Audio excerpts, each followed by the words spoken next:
Hello, Professor Huser. Hope you're having a great weekend.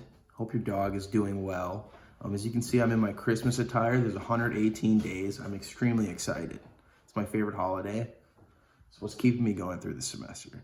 So today we're going to be talking about due regard, what that means. We're going to give a few examples, talk about defensive versus aggressive driving.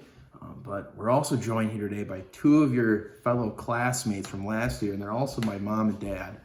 So if we could get them in the picture real quick.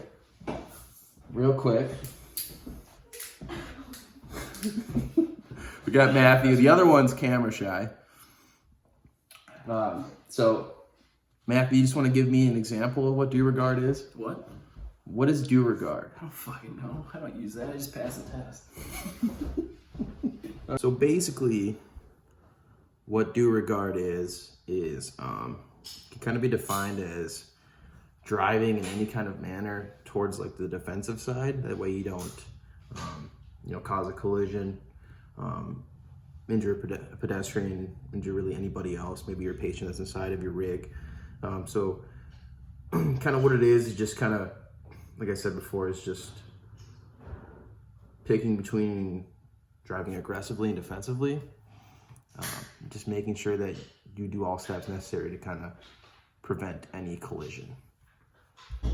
License sirens can give an operator like a false sense of security.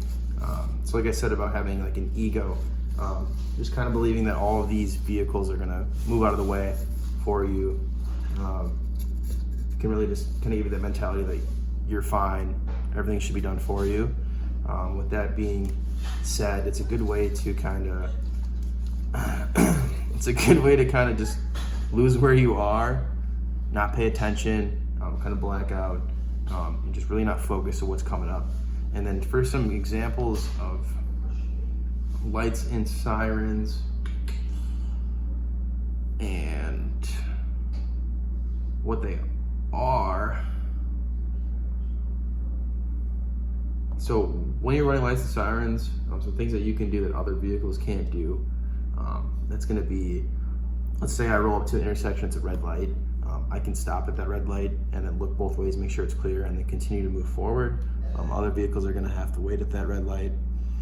Some other examples are going to be the posted speed limit. I can speed above that. Obviously, you don't want to speed excessively. Like with speed with due regard, make sure you're still being able to pay attention, being able to check the environment surrounding you and do it safely and properly.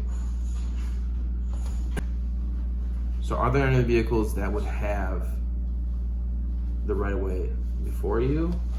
I guess you could go in and say, if you're calling in PD and you want them to arrive to a scene before you, I guess you could say they would have the right of way before you.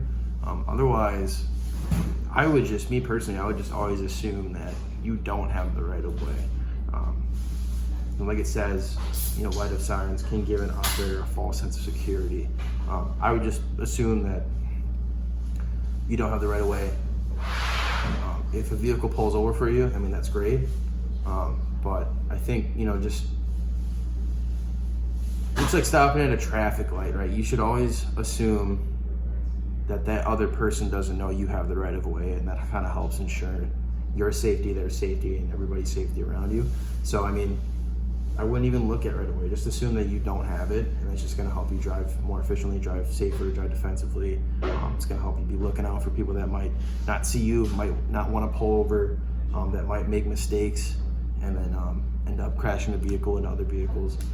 So with that being said, I think right of way isn't really even a thing we should be looking at. I think you should just always be driving defensively and making sure you're aware of what's around you. And for a case study or a scene where the service did not use due regard, I got one here.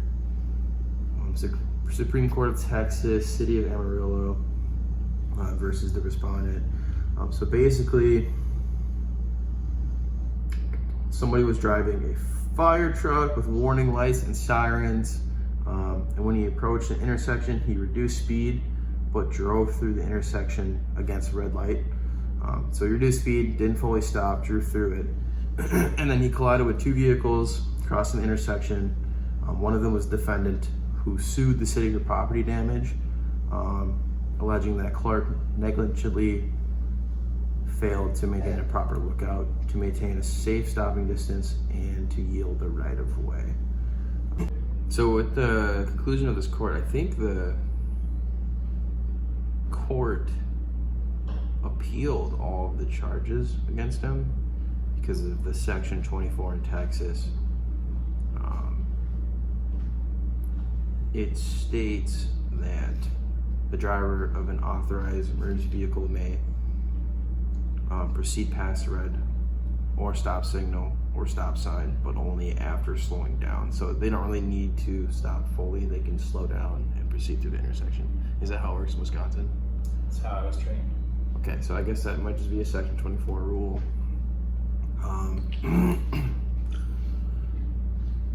But yeah, I guess it went to court, tried to get the driver with negligence, but I think it was all appealed and it all went down from there.